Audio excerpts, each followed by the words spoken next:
Good evening, everybody. Welcome back to, where are we? Mythgard Academy. That's where we are today. I almost said the wrong thing. Welcome back to Mythgard Academy. This is session number 15 of The Name of the Rose. Occasionally I forget where I am. It's really not all that surprising, even when I'm looking at a screen that tells me exactly where I am. You know, you never really can be sure. But tonight, we are going to talk about the interpretation of things, not just the interpretation of signs, but the interpretation of things, including certain memorable experiences that certain, young monks might have recently had. Anyway, that's what we're gonna get. And also, by the way, people have been getting murdered in this abbey, and we're going to make some progress towards actually beginning to deduce who might have done that thing. Those are the things we're going to talk about today. Not so, as usual, not so very much are we going to fixate on the murder mystery itself. But first, quick reminder that Sunshine Moot is coming up very soon. We're a week and a half away from Sunshine Moot down in Orlando, which is going to be delightful. Can't wait for that. Our day-long discussion planning out how we would adapt the Muppet Lord of the Rings. It's going to be really cool. And then a month from now, we are just a month away from SoCal Moot back in Carlsbad, California. Really looking forward to seeing several of you. I know several of you who are here live are in that area, so hope to see you guys there. Anyway, so lots of fun things coming up. So Carlsbad, California, March 15th is the date for that. And then Tex Moot, April 5th in Houston, and then back to Europe for Willow Moot in Belgium on the 26th of April. So those are the events that are coming up, and Myth Moot tickets will be released soon, I am told. So, all right. Yeah.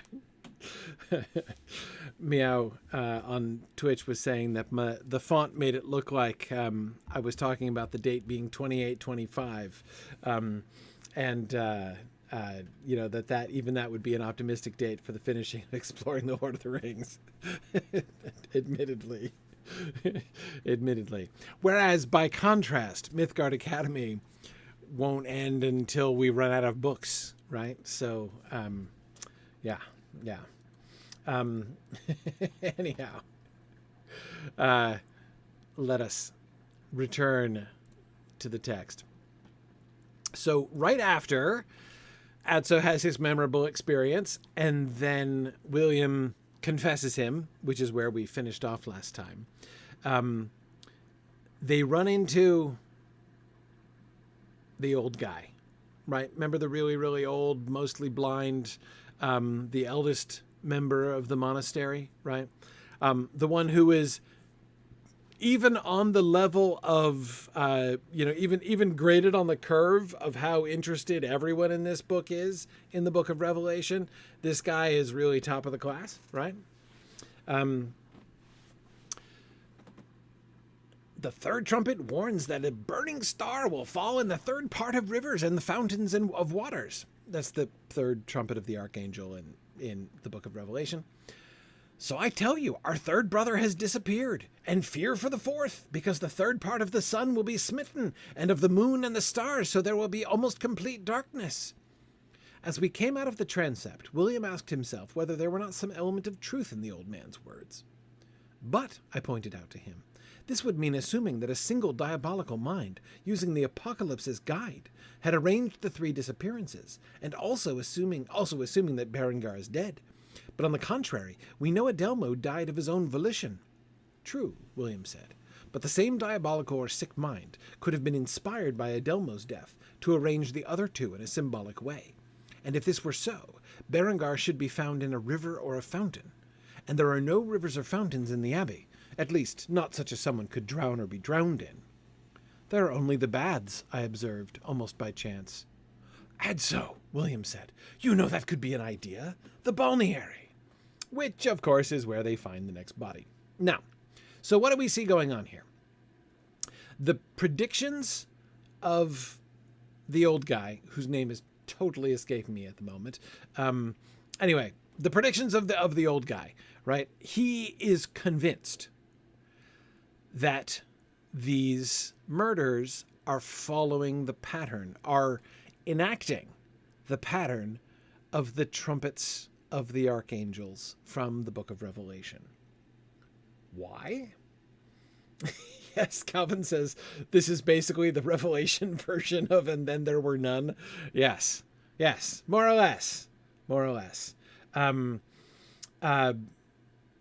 Yes. So now, do you remember from our previous conversations with this dude, this old guy, why he's convinced of that? Like, why does this make sense?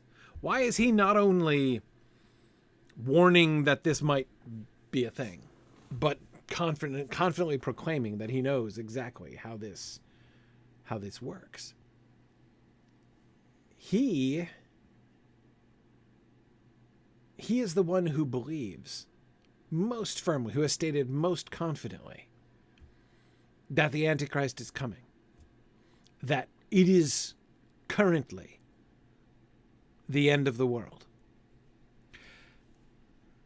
And even though, remember, Adso in his conversation with him was feeling like there was surely something, like he's basically interpreting the book of Revelation as foretelling these events. Why? Because this monastery is his whole world, right? I mean, Adso's sense of the weakness of this interpretation, of this theory, this sort of way of looking at things, is that, Adso couldn't help but think, amateur scholar though he is at this point, I think the book of Revelation is talking about more than just what happens here at this monastery, right? It's about not just some cataclysm occurring here at the monastery, some series of disastrous events, but it's about the ending of the entire world. But of course, then he was reflecting to this monk. This is his entire world. He's been here. He has not left this monastery in decades and decades. He's like 80 something, and he's been here since he was a boy. To him, this monastery is the whole world. It's the whole world he's known for as long as he can remember. And so William is kind of understanding, as I'm recalling, about this. This is where the fact that we've had some interruptions and it's been a long time, I might be misremembering some of the earlier passages. But in any case, it's so on the one hand, from one point of view, this guy seems like the craziest dude in the monastery, right? The least in touch with reality. He has this whole alternate way of looking at the world, and not just reading the book of Revelation, accepting it as truth, and believing that the events narrated in it are not only true but are coming up very soon. That, of course, was a view shared by very many people, especially in the 14th century. Lots of people in the 14th century believed with great conviction that the world was ending. And I have to say, I don't blame them. I would have probably thought the same if I'd lived in the 14th century. It is one of the things that I often think when I hear modern Christians talking about how we live in the end times. And I'm like, people have been saying that for a long time. And I got to tell you, as candidates for fulfilling the book of Revelation and being clear that the end of the world is upon us, 20th century didn't have anything on the 14th century, in my opinion. Yeah. Yeah, exactly. When the Black Death came out and people were like, "This is it. This is the end." Look, I mean, I probably would have thought the same. Oh goodness, I'm remembering this one, the writings of this one Irish monk, who was the only survivor in his monastery. All of the rest of his fellow monks died in the plague. He was the only survivor, and began to write a chronicle because he believed that he had been spared to narrate the end of the world, and thought that he was the only person left alive on planet Earth, because he didn't see anybody else alive. And I'm like, yeah, like that guy, sure. Yeah, look, not going to criticize, right? That kind of conclusion. In any case, but this guy goes a step further, right? And several of you were talking about how the bookishness of the monks sort of factors into this, right? This is exactly where Adso and William go. When the old monk is like, hey, it's all in Revelation, that explains this whole thing. William and Adso immediately have this conversation where, like, could that be true? And we've seen how plausible that is. Is it possible that the murderer is in fact attempting to make the book of Revelation appear, like is deliberately following the pattern of the book of Revelation? That is very possible, right? That seems entirely plausible, even though both of them, both William and Adso, refer to this as the activities of a diabolical mind. Diabolical because he is making them, like, it's a mockery of the book of Revelation. The old monk, could somebody look up his name, because I can't remember, and I'm feeling really guilty just calling him the old guy. But the old guy, his belief is genuine. Yeah, the chickpea dude, but that's not his name either. No, Jorge is the other old guy, not the super old guy. Jorge is the old cranky guy with the great memory, who disapproves of anybody like smiling or laughing at any time. Venantius is the dead guy who ended up head down in the bucket in the blood. Alenardo, that's him. Alenardo. Yes, Alenardo. Yes, I see. I'm not the only one having a hard time keeping the names of the monks straight. Alenardo. Yes, that's exactly right. Yes. Okay, Alenardo. That's him. Okay. So anyway, Alenardo, he believes that this is okay. Context: trumpets of the archangels. What's going on? What are the trumpets of the archangels? Anybody do their extra bonus Book of Revelation homework? I'll start. The trumpets of the archangels happen near the very beginning of the process, when the the seals are broken and the whole beginning. It's like not the latter part; it's the earlier part of the onset of disasters. Yeah, Eric says like 5 months ago. Yeah, exactly right. So there are 7 trumpets that are sounded, and at each trumpet there is a disaster. It's deliberately following the plagues in Exodus, just as God sent the plagues as a warning to the Egyptians. And, of like, look, I mean it now, right? Like, you seriously ought to let my people go, or else. And these are some various reasons why you should take me seriously, right? And judgment upon the Egyptians as well, to inflict upon them suffering and recompense for the suffering that was inflicted on the Israelites. There are lots of different ways that you can read the plagues in Exodus, but they are catastrophic, miraculous disasters, localized disasters sent from God. And yeah, exactly. So there's a book And there are the 7 seals that are opened in the book, and the different things happen when the seals are open. Like that's where the riders of the 4 horsemen come in and everything near the beginning of that process. And when the 7th seal is broken, that's when the 7 trumpets with the 7 archangels with the trumpets come, and they sound their trumpets one at a time. And at each sounding of each trump, sorry, that's me lapsing into King James isms. Some disaster falls, and again, they're not precisely the same as the 10 plagues in Egypt, but they're modeled. There's a close relationship. That's a whole other story. But in any case, they're very close, and it's the same kind of thing. These are disasters, judgments, warnings sent to the earth by God. This is why both Adso and William, when they are contemplating seriously for a second Alenardo's interpretation,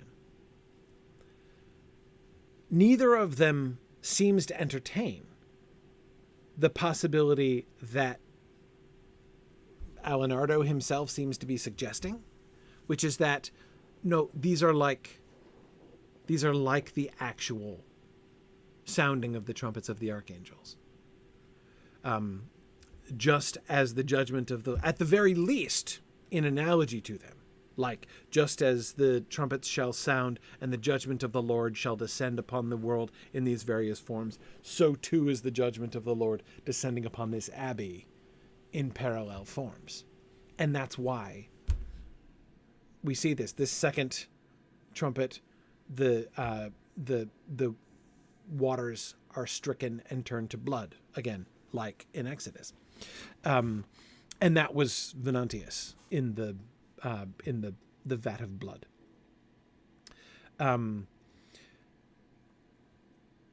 again, William and Adso say it would be a diabolical mind, because it would be a mind that was deliberately imitating and even mocking this divine pattern. If you were to choose as like a serial killer to kill people and do so, or at least have their bodies be discovered in such a way that is deliberately imitating the judgments of God, that's pretty gnarly, right? Like, that's diabolical. That's why they're using that word diabolical there. Yeah. Yeah.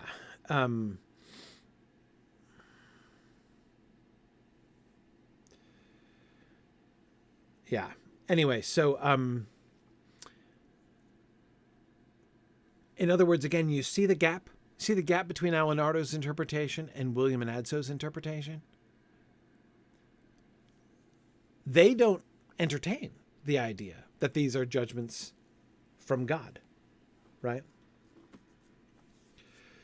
They're like, well, yeah, if it is following the pattern of the apocalypse, that just shows that some diabolical or sick mind has been inspired by Adelmo's death, as William suggests, to arrange the other two in a symbolic way. And if that's the case, then Berengar should be found in a river or a fountain, because he's the third, right? Which is when the waters are smitten and made bitter. Yes, like the murderer in 7. It's been... others have had this idea. Exactly. And so that's what they're like, is that what's happening here? That's different in 7. That's about the 7 deadly sins, isn't it? But whatever. Now, there are multiple ironies involved here.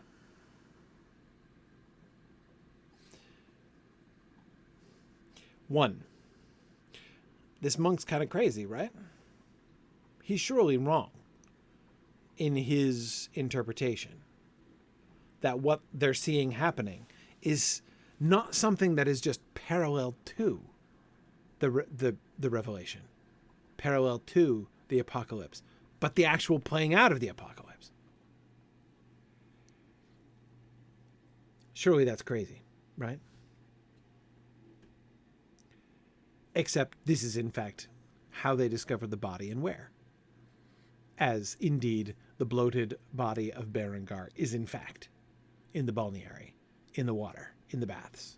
And yes, the reference to the water turning bitter, and all of a sudden, that's the one where they discover the poison, right? Yeah, that actually does sound relevant, right?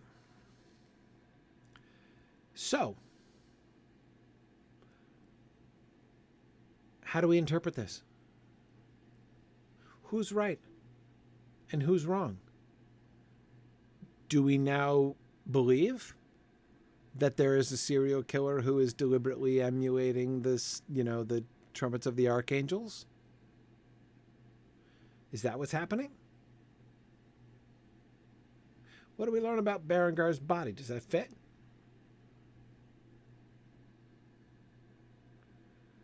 Yeah, we have people being murdered. Totally. How did Berengar die? Jocelyn, I realize there are many people who miss a lot not understanding the casually mentioned biblical references. It's one of the reasons I tend to fixate on those, because I'm here to help supplement when it comes to that kind of thing. How did Berengar die? What was his cause of death? Lying there bloated in the bath. He died in a bathtub. Did he die of a bathtub? Remember Venantius, upside down in the blood, dude. William made a big point about the fact that he had not drowned. Right? That this was clearly, in William's opinion, merely a corpse that was arranged that way. Right? He had been poisoned, but he had drowned. The evidence suggested to William that he, unlike Venantius, did not just have his corpse inserted in the water, but that he actually drowned. His body showed that he was bloated as a drowned corpse. William looked at him and said, "This guy drowned." Then they discovered the black marks on the fingers, and then they discovered the black marks on his tongue, and concluded that he was probably poisoned. But you remember the symptoms of the poison that the herbalist described is that it brings on unconsciousness and paralysis. And they seem to conclude that this probably hit him while he was in the bath, which caused him to drown in the bath. So he had ingested the poison, while poisoned, but before dying, went into the tub, and then drowned in the tub. In other words, that corpse was not arranged in the tub by the murderer. The murderer had nothing to do. Yeah, he had a history of seizures or something too. Yep, exactly. But again, my point, coming back to our crazy friend Alenardo, well, I won't say crazy, but, our friend, our aged friend with a rather different relationship to the world around him, right? Now, it's possible, Calvin, that, the murderer knew he was going to the bath and slipped in the poison in such a way that he would drown. Can't rule that out.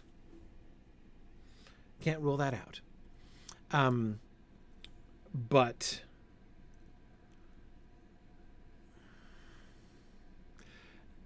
is this a diabolical or sick mind arranging the murders and the bodies of his victims? It's not been disproven. But you know what also hasn't been disproven? Alenardo's explanation. right? Alenardo's explanation, which directed them to the corpse in the first place, when they had no leads. William had no idea where to find Berengar's body until they met Alenardo, who is like, yeah, the third one is all about the water. And then Adso's like, did we check the bads? And oh, sure enough, he was right. Alenardo was. And the evidence of the body suggests, well, no. Let me be cautious, as Brother William would want me to be cautious. The evidence of the body is consistent with, and perhaps even suggestive of, a completely accidental connection with the water. Drowning was his cause of death, but he is still a murder victim. And he wasn't drowned in the water. He wasn't held down. There are no signs of violence on his body. So he wasn't like forcibly drowned by somebody.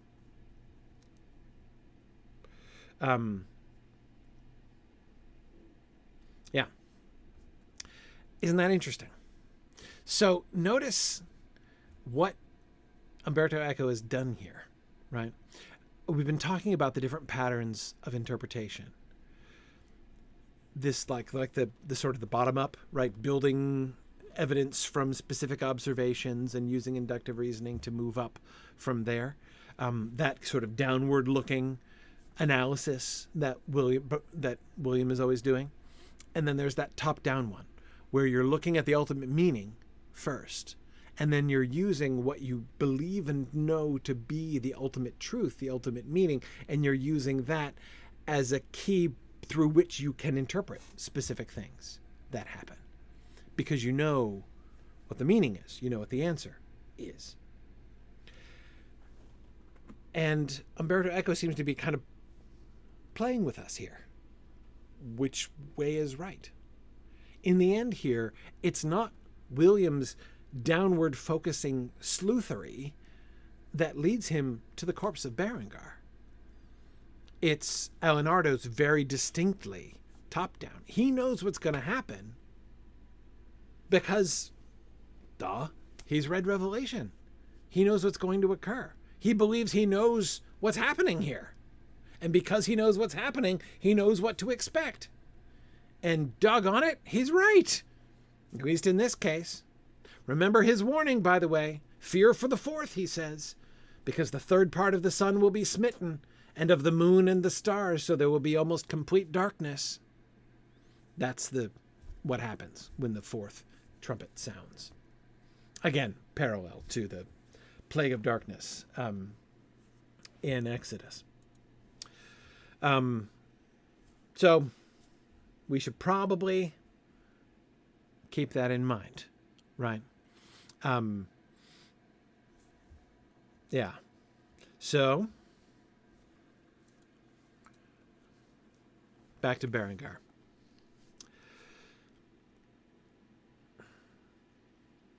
Adso's struggling with logic. I shouldn't have said that all those who touch a certain substance have black fingers, because there could also be people with black fingers who have not touched the substance. I should have said that all those and only all those who have black fingers have certainly touched a given substance, Venantius and Berengar, etc., with which we have Adarii, an excellent third model of the first syllogistic figure. Then we have the answer, I said, delighted. I love it when Adso does this, and he does this all the time. Alas, Adso, you have too much faith in syllogisms. What we have once again is simply the question. That is, we have ventured the hypothesis that Venantius and Berengar touched the same thing, an unquestionably reasonable hypothesis. But when we have imagined a substance that, alone among all substances, causes this result, which is still to be established, we still don't know what it is, or where they found it, or why they touched it. And mind you, we don't even know if it's the substance they touched that brought them to their death. Imagine a madman who wants to kill all those who touch gold dust. Would we say it's gold dust that kills? I was upset. I had always believed logic was a universal weapon, and now I realized how its validity depended on the way it was employed. Further, since I had been with my master, I had become aware, and was to become even more aware in the days that followed, that logic could be especially useful when you entered it, but then left it. Okay. Notice this is a pattern that we should not be surprised to see.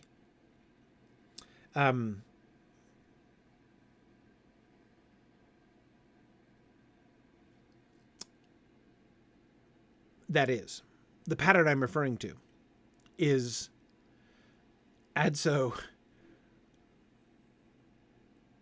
always believing logic was a universal weapon, and now I realized how its validity depended on the way it was employed. That is to say, you can use logic.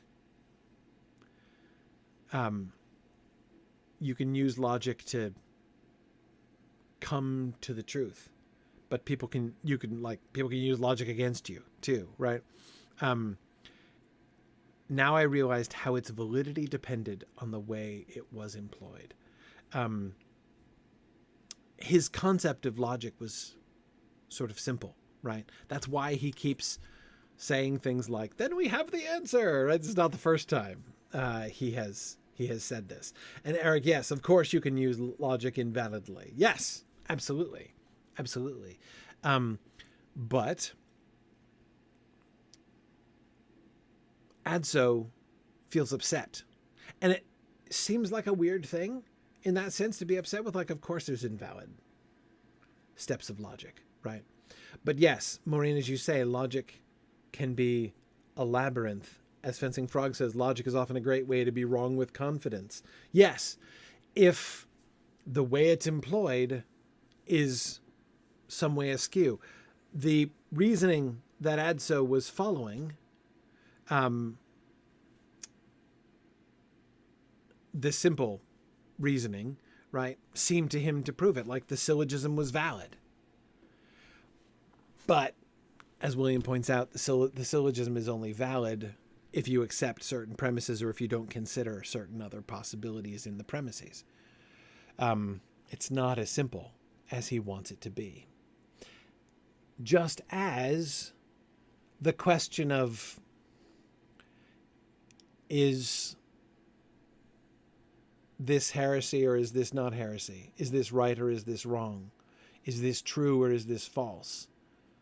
Its validity depends on the way it was employed. Was Ubertino right and those other heretics wrong? Was Fra Dolcino right? Wrong? Or right? He was wrong, right? Surely he was wrong. But Ubertino's right? And you will remember William's own response to that when Adso was inquiring of him of these things. These were not his words, but it kind of came down to the validity depended on the way in which it was employed, right?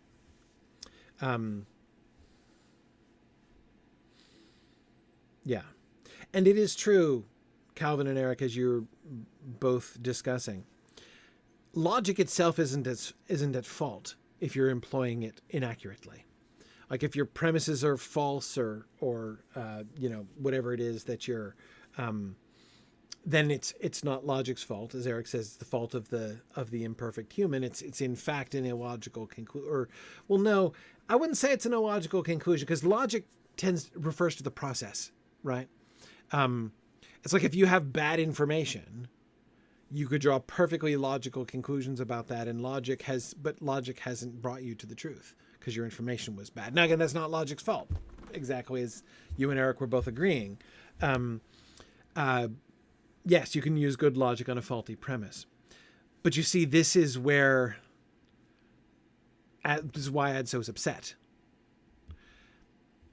He had believed logic was a universal weapon. Like if you use logic, you will arrive at the right answer. And is that naive? Yeah, it's naive. Almost as naive as believing that you should be able to tell obviously the difference. There should just be a totally black and white distinction between a saint and a heretic, right? With no confusion, no uncertainty, no gray areas. And he's discovered that that's not the case, right? Yes, he wanted it to be easier, Eric. I think that's what we keep hearing when Adzo keeps launching into these premature celebrations that make, Brother William facepalm, right? Yeah. Exactly. Garbage in, garbage out. Absolutely. But Adzo's upset that it isn't simpler than it is, even in a sense that Brother William seems to be trying to complicate this situation, right? He wants there to be a formula that works every time. Not even in some way, thinking back to the heresy question, he wanted to sort of almost arrive at an intuition, right? Or a sort of simple rule that would allow him to discern the difference. He just didn't know how to see it. But yeah, we can see him confronted with the complexities and the way that William is spelling out the reasoning that he's doing here. This is classic detective fiction logic, right? The kind of reasoning based on observations, the kind of deductive reasoning that he's doing, taking general premises, adding to that, factoring in the concrete observations they've made and attempting to draw concrete conclusions from them. This is as Sherlock Holmes, right? He wrote a book on this. Sherlock Holmes did. But he's unlike most detectives. He's spelling this all out in logical terms because this is how William thinks, right? He's talking about it like a 14th century learned friar, right? And yes, Calvin, you're right. This is why people use top-down reasoning. It is so much simpler. Because remember where top-down reasoning begins? It begins with knowing the answer, right? When you know the answer already, that's so comfortable, right? Because now you have the key to understanding things. And that's nice, right? I'm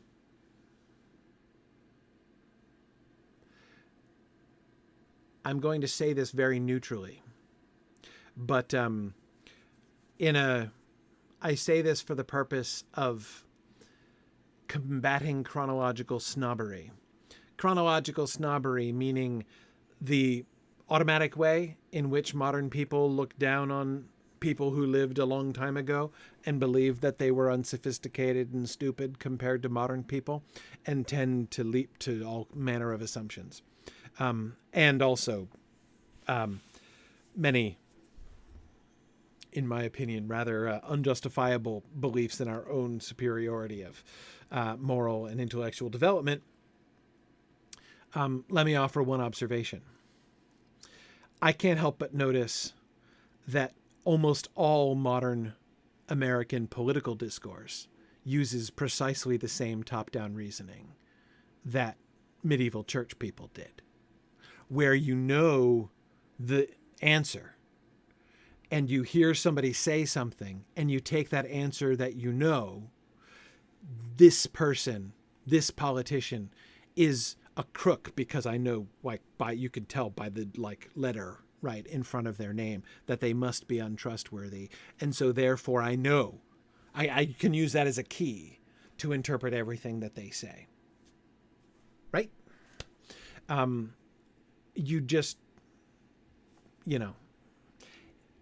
in less than 5 minutes of any modern political discourse, you will hear this precise kind of reasoning where both sides are 100% convinced that they have the key of interpreting everything everybody else does and says, right? I find there to be very little distinction, except if anything, the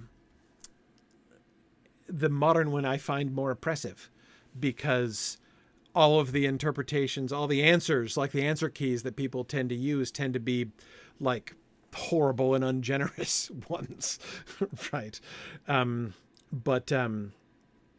Anyway, yeah.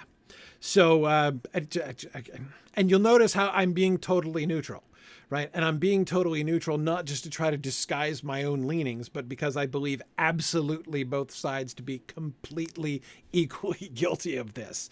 Like there is no side of American political discussions or any political discussions that I see that are free of this tendency of thinking. Anyway, so I bring this up again to sort of, it's when we read modern people reading medieval church people, it feels really naive, right? Like they have these beliefs and they just blindly apply these beliefs. And I get it. And are there problems with that way of approaching the way? Yeah, absolutely. It leads to problems, right? And that's one of the things that we see going on in this book. I just want to take that one little brief moment to point out that this is not a medieval problem exclusively. But in any case, yeah. And JJ, it is obviously the perfect solution to just try to help other people realize where they're obviously wrong and should simply agree with you instead. No. And I will say, in their defense, JJ, that many other people have come to that similar conclusion, apparently. But, yeah. In any case, yes, Sphinx says it's almost as if Echo recognized that we also have this problem. Yes. And these things, like, I'm not saying like the political application is like the only thing that makes it valid or interesting or important, but yeah, it's clear that one of the reasons that Umberto Eco is exploring all of these questions of logic and interpretation and the politics of these days and everything, the whole church and the Pope and the Emperor thing and everything else going on. He is very interested in the way that people understand meanings and explain meanings and interpret things and present things for interpretation. And sorry, yes, the title of my slide is a C.S. Lewis reference.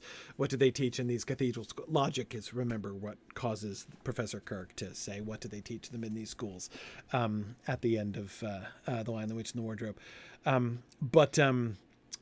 not at the end, in the middle. But anyway,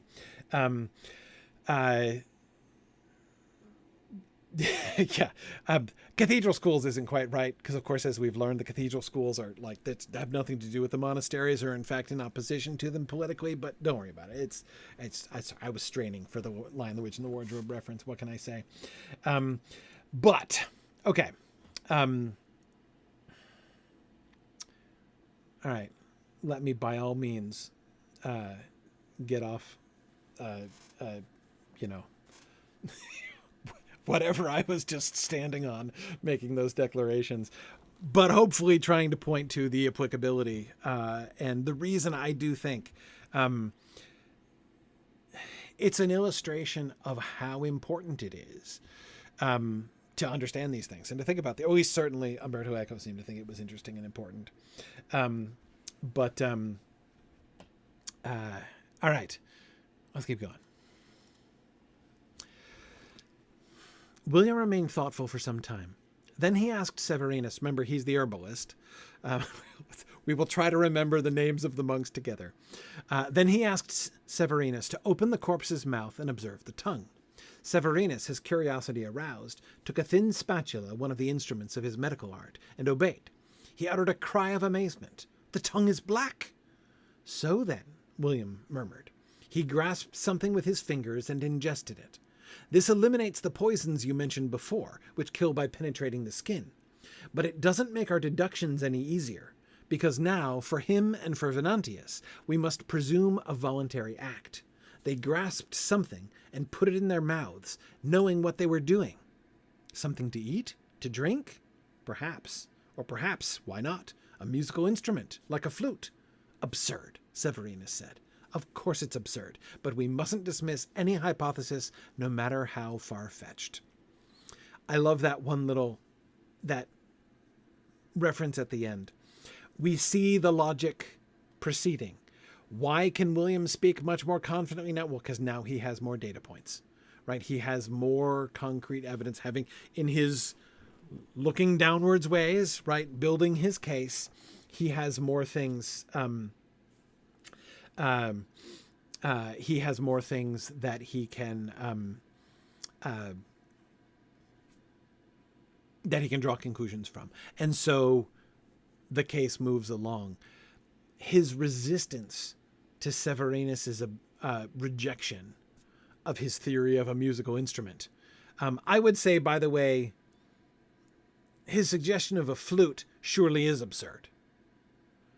Or rather, only someone, I think. Now, I want to be careful, because I've never played the flute.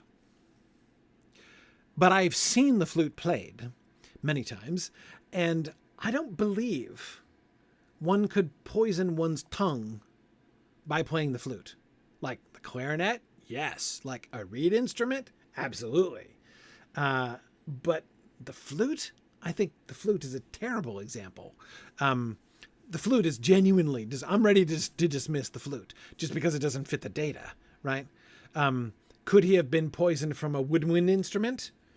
Yeah, exactly. I normally no tongues are involved, or whenever any tonguing is involved, it's not in contact with the instrument. The lip, yes, tongue, no. His lip would be black, not the tongue, if he were poison, if he was a poison flute, right? You're right. I suspect it could be maybe something like a recorder, which he might call a flute. Yeah, very possible. Very possible. But yeah, anyway, the point is it likely that the poison was introduced into Berengar's mouth by means of a poisoned musical instrument, right? Is it very likely, right, that he was like the murder weapon was a saxophone or something? Probably. It's very unlikely, right? And yet, not a trumpet, Sphinx. That I can testify to from personal experience. You wouldn't poison your tongue from a trumpet. Again, lips, yes. Tongue, no. Anyway. You're thinking of Revelation. Yeah. No, that's not how the trumpets work.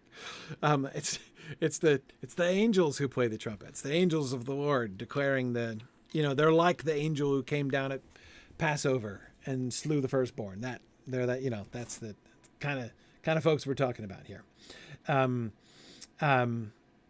Anyway, okay. Anyway, point is, William resists any categorical rejection.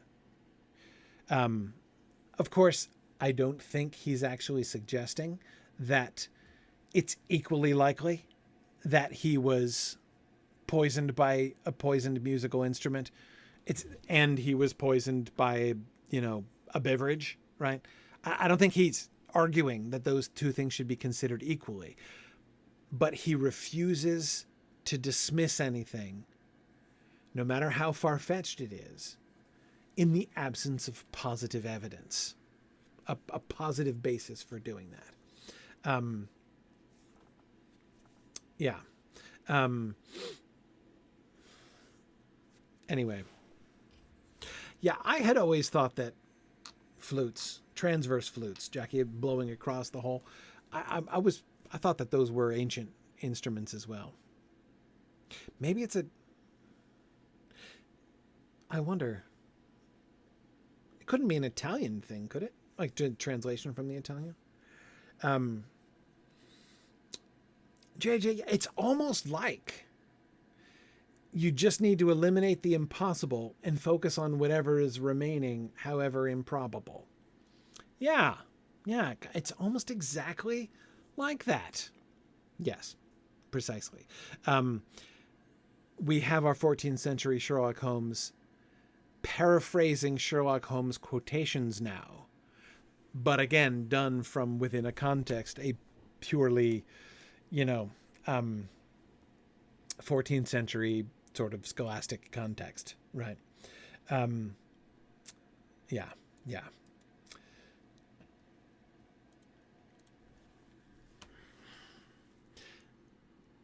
Severina remembers the story.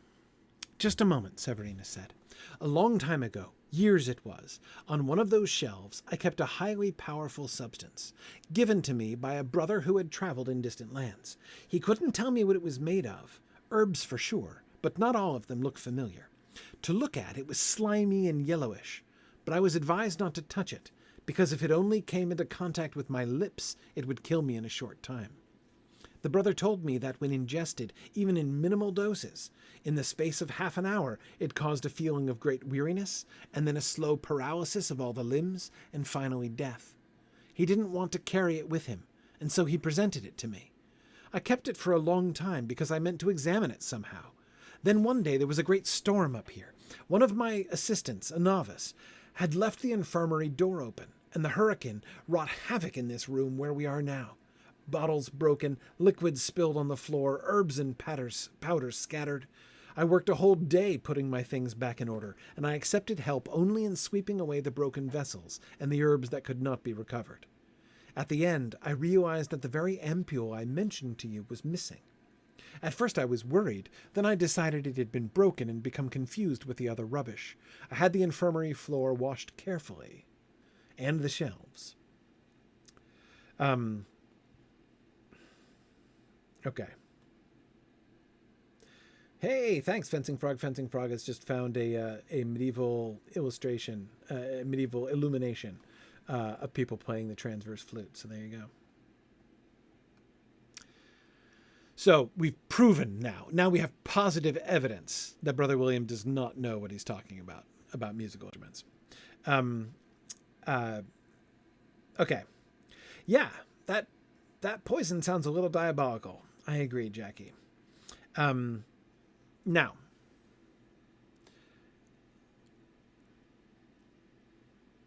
what should we be thinking about here?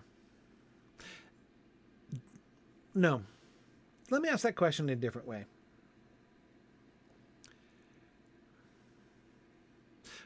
What would Alenardo say about this incident?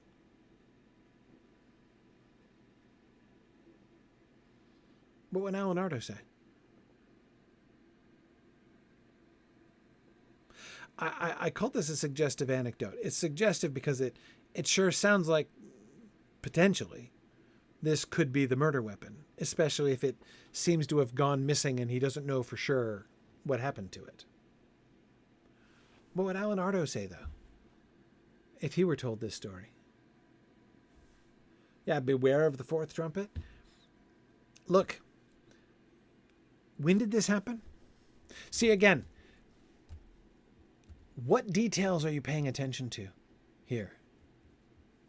What's important here? The answer to that question depends on how you're looking. Now, we've all been influenced to a more or less direct degree by Sherlock Holmes, right?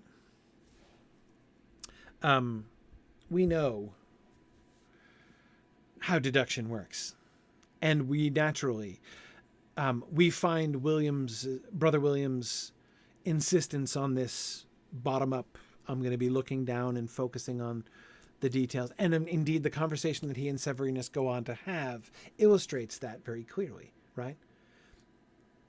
But it's not the only way of looking at things, and this book has taught us, been prompting us again and again, to acknowledge at least, not that Williams, he's not criticizing Williams' way of looking. I mean, Williams is his detective still in this book, right?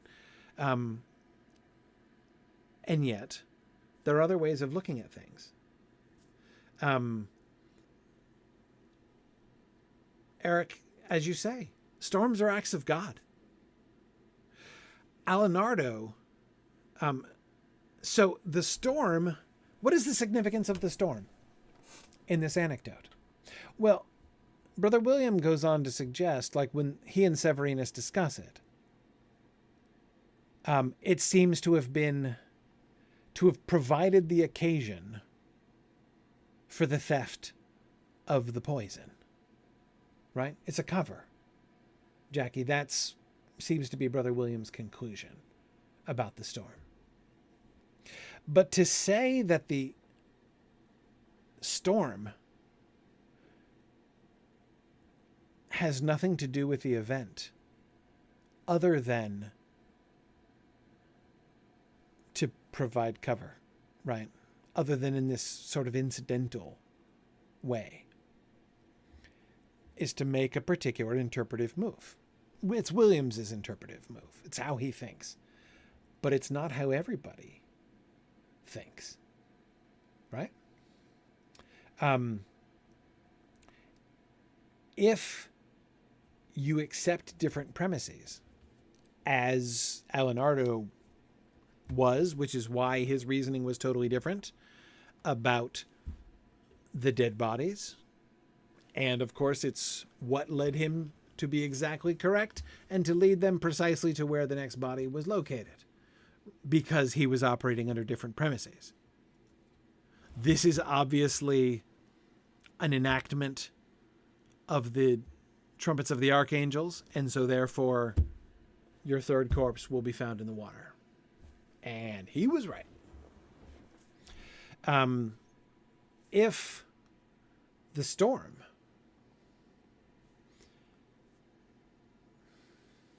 there are many times in the Bible when God sends a storm.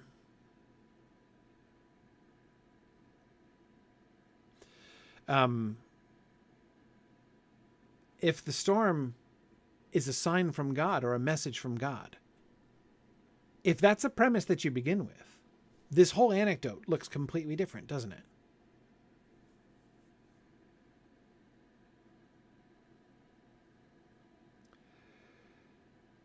Yes, I also wonder which part Alenardo was right about.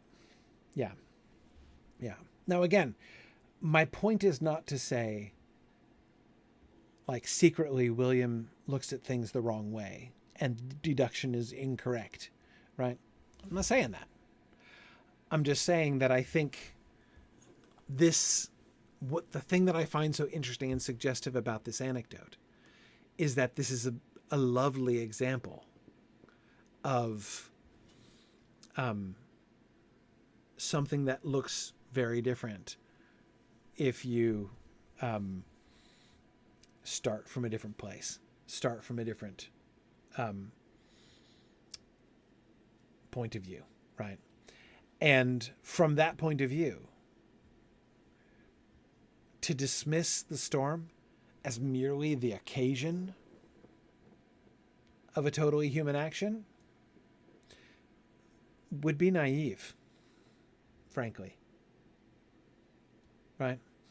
Jocelyn says it seems like it's a lot easier if you have gold prophetic writing from Merlin. Yeah, agreed. Because Merlin could just, well, he didn't tell you what things meant in the gold lettering. He just said what was going down. Sometimes he said what it meant in the sense of what its significance was.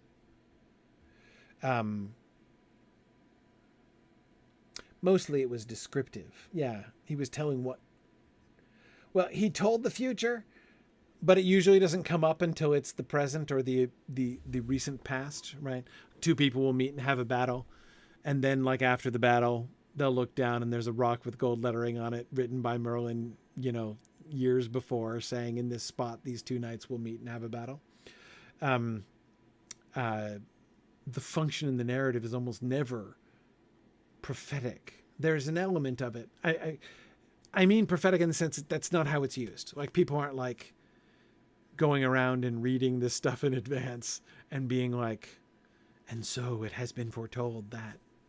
We almost always hear about them after the fact, which is really funny. Exactly. He is revealed to have told the future, but his telling of the future, like the future that has been foretold, the foretelling itself rarely plays a role in the story. In fact, yeah. Yes, it's prophetic in the fact that it confirms and explains. Yes, and of course, like he did genuinely, like see it in advance. But that's one of the interesting things about prophecy, isn't it?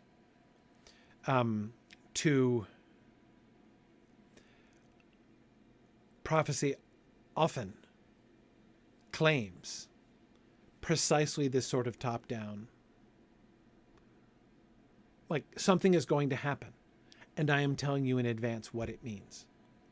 For instance, to use the example of the most frequently prophesied thing in the Old Testament, the Babylonians are going to come in and conquer Israel and take you captive back to Babylon. And let me tell you in advance, before the thing happens, precisely what it means. Right? There are a number of prophets whose careers are composed, like Jeremiah, for instance, whose careers are composed of explaining this. This event is going to happen, but more importantly, this is what that event means. He's providing the interpretive key, so that when Babylon does in fact come in and conquer Israel, you will already have you will know what it means. You will not have to draw deductive conclusions at that point. You will not be sitting there saying, well, gosh, if we were defeated in battle and then taken away prisoners to Babylon, what does that mean about God's relationship with us? You won't have to ask that question because God's already told you, right? That's what the prophets did. And yes, sometimes it isn't even about the future. Sometimes it's interpreting what happened now or what recently happened. Yes, exactly.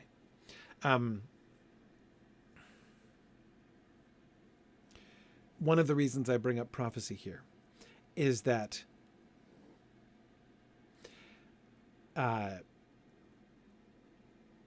certainly within the world of the 14th century here, there are good reasons to believe that top-down way of interpreting the world often works. And to some extent, almost everyone believes in it. Okay, anyway, let's keep going. Briefly want to touch on this. This was fun. The cellarer has just told William that the average peasant in the town owns a tablet of land. How much is a tablet? 4 square trabucchi, of course. Square trabucchi? How much are they? 36 square feet is a square trabucco.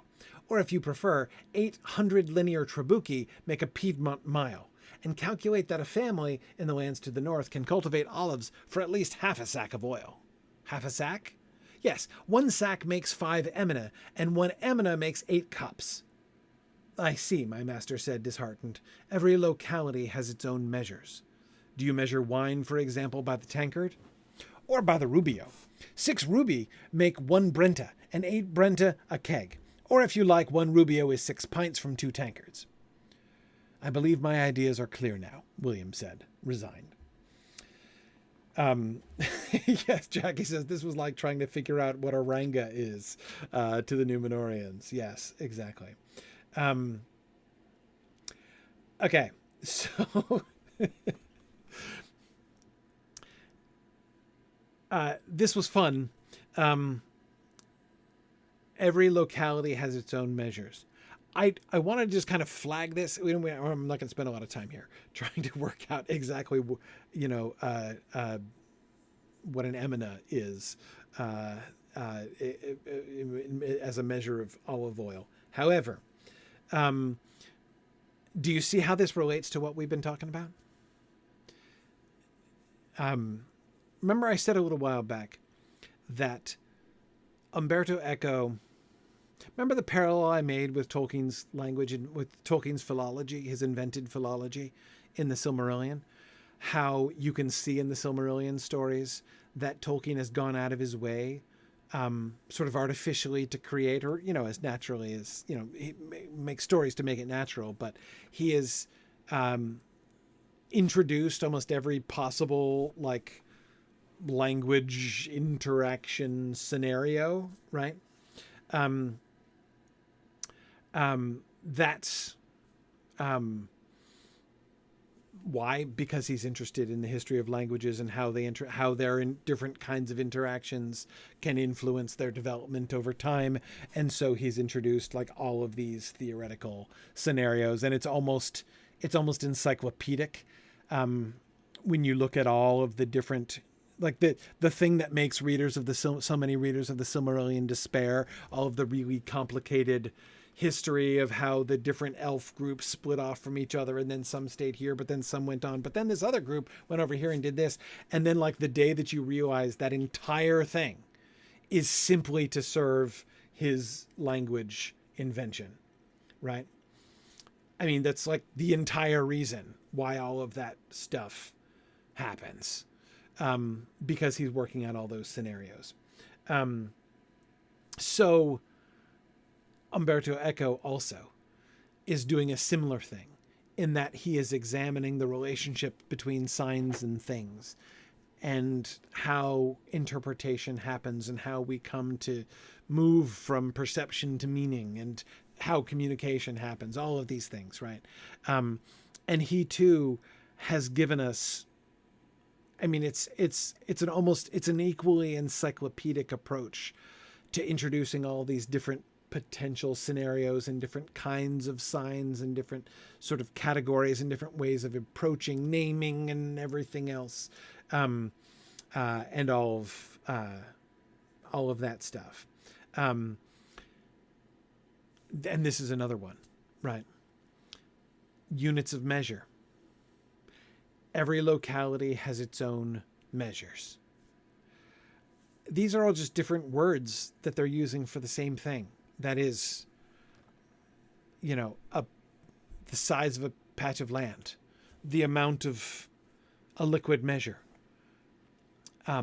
in olive oil or in wine, right?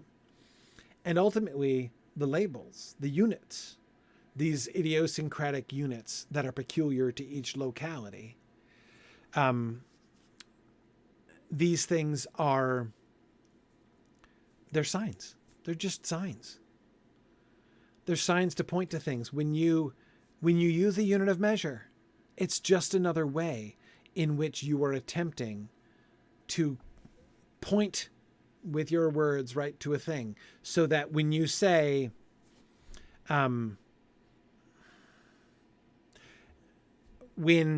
cite a random example of my own personal and very recent experience, when your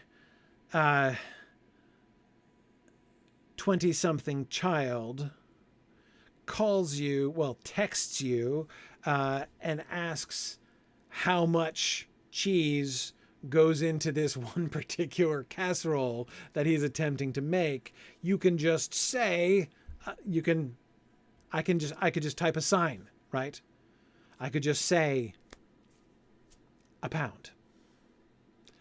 And then by the use of that one word, my son knew and was able to use the amount of cheese that I had in my head when I said to him, right? That's what units are for. It's all about specifying and so that you can communicate and two people can both know how much you're talking about. But that's just another way. It's another example, right, of these kinds of signs and things. And we've seen there are problems there. And so, of course, he introduces this not just sort of in passing, but in this comical moment, demonstrating how slippery units, in fact, are. Yeah.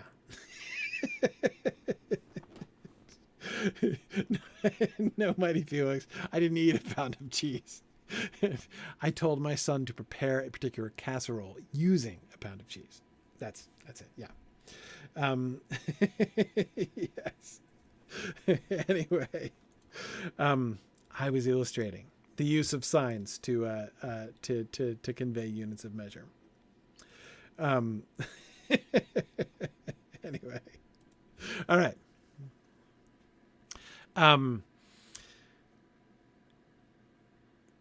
When the cellarer Remigio, I think we just got introduced to his name in this chapter. Remigio confesses not only that he, in fact, was the one who was supposed to be having the assignation with Adso's girlfriend, but also that he was, in fact, a Dolcinian and was on the mountain, Bald Mountain, with Fra Dolcino and his followers.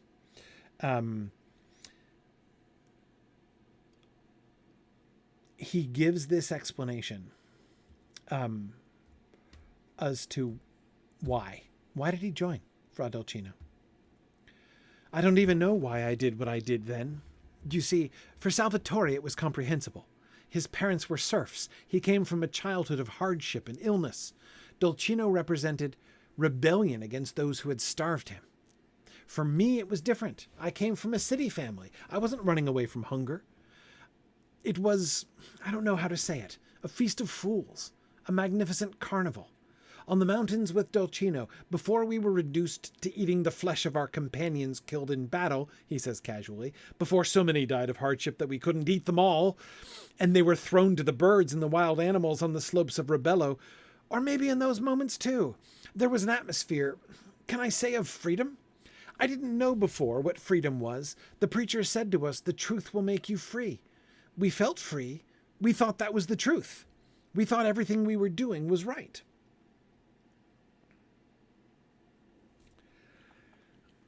Okay. Remember what Brother William said about the Dolcinians and the people who follow heretics, right? Yes, Bricktails, you should think of St. Francis preaching to those birds again.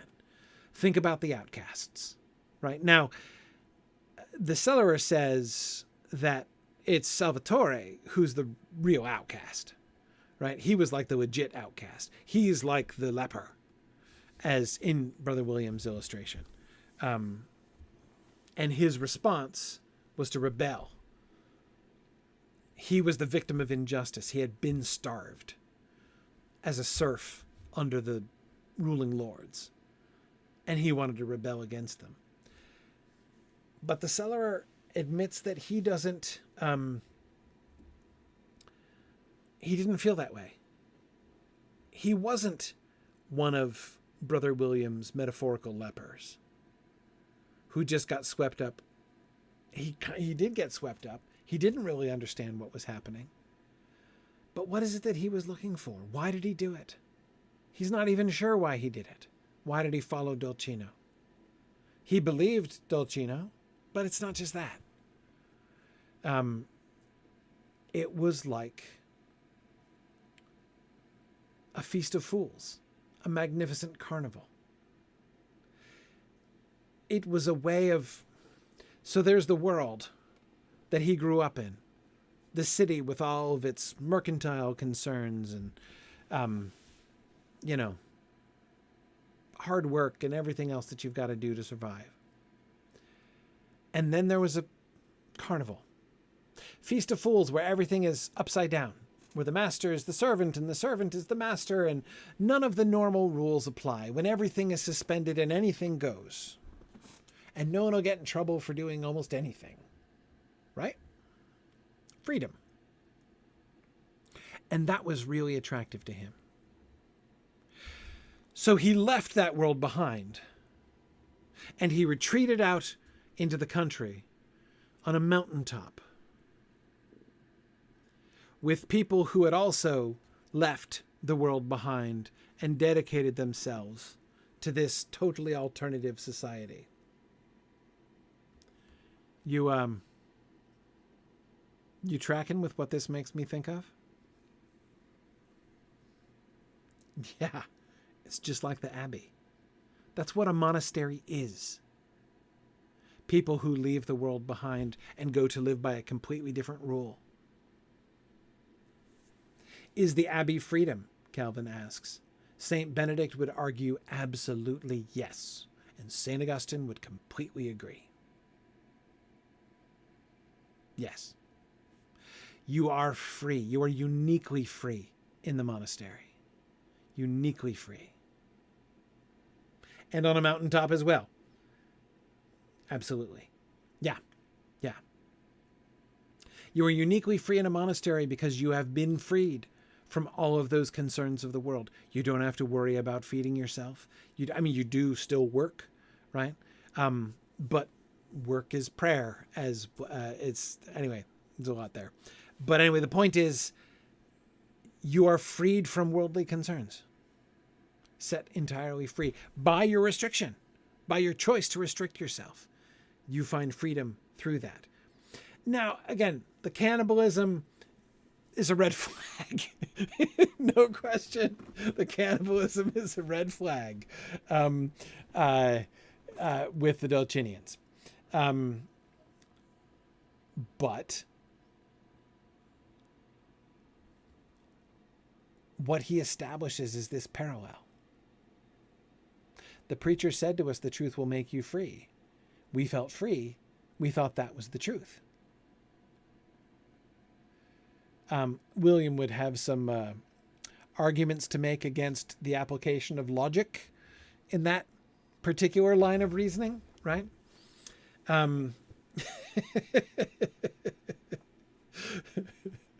Yeah, I knew I was going to get quoted on no question the cannibalism is a red flag. Exactly. If A, then B does not imply if B, then A. Absolutely. Absolutely, yes. If the truth will make you free, that does not mean that anything that makes you feel free is the truth.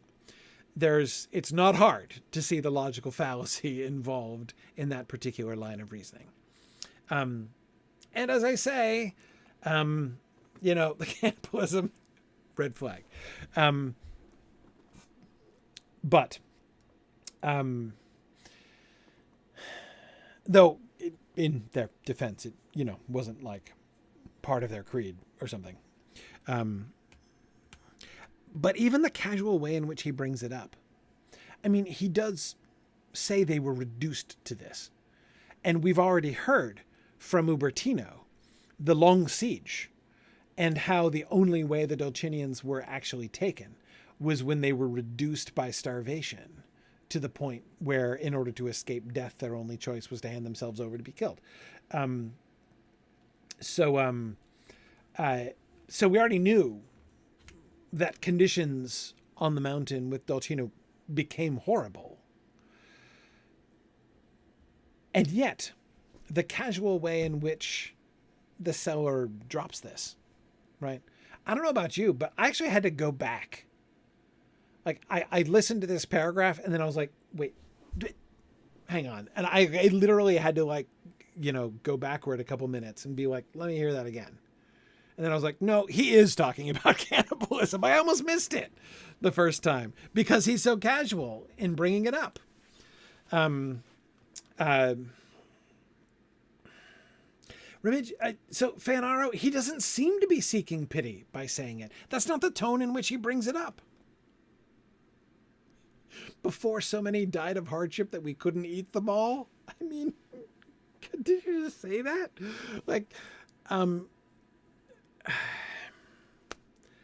It's he's not saying it in such, again, he's doing the opposite of pouring on the description of the hardship. I know. Calvin says, were they trying to eat them all? I know. It's really, it's yeah. Anyway, like I said, I try to limit myself the number of cannibalism jokes I allow myself to make in one sitting. Yeah, no, I'm not going there. But anyway, uh,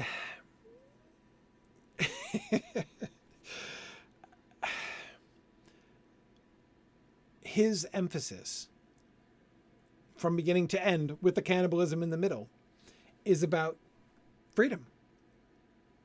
That feeling of freedom. Feast of Fools, Carnival, all rules are off. That's what drew him to the Dolcinians.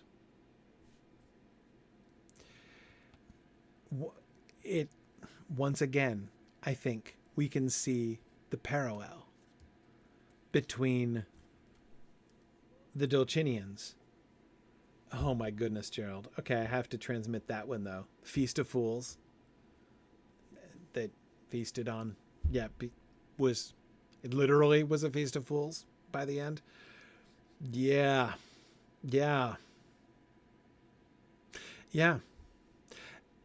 It's almost as if Remigio himself meant that joke here. Like, that's how casually he speaks of all of it.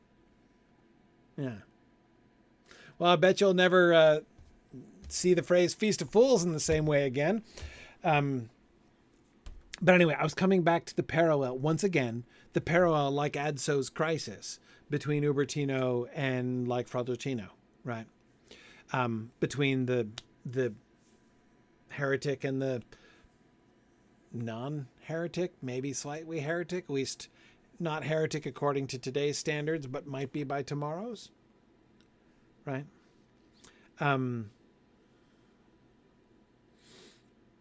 Yeah.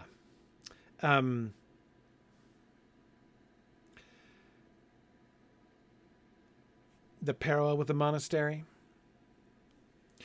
the parallel with the other kind, again, like the way that Ubertino describes his relationship with St. Clair. Yeah. If Adso hadn't had problems already, he'd be having problems again.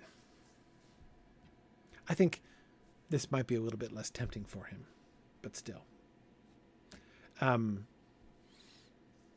Okay. No, let me not go here. Okay, I'll stop here. We're at the end of time, and this is the beginning of a whole new segment, so we'll do that next time. If you get a chance, go back and reread this. Let me make sure I am correct about which chapter this falls in. It's not sexed, is it? No, it's not sexed. It's the one before that. Make sure you reread the first half of Terce. This is day 4 we're in, right? Yeah, day 4. Day 4, Terce. When Adso is working out his feelings for the girl,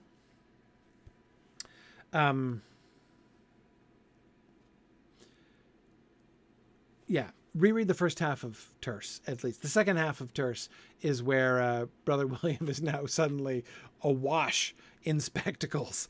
And he now has all the spectacles he could possibly want, and is able to read Venantius's Greek text. We'll go on from there.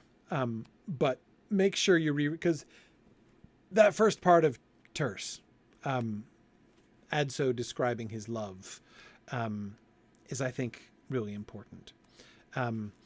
But there's a bunch of short chapters coming up. Let's read up to Compline. Yeah, so we will, again, that is to say, I doubt we will get past day 4 Compline, or get into day 4 Compline next time. All right. Excellent. Thanks so much, everybody. I hope to see you guys next week. Bye now.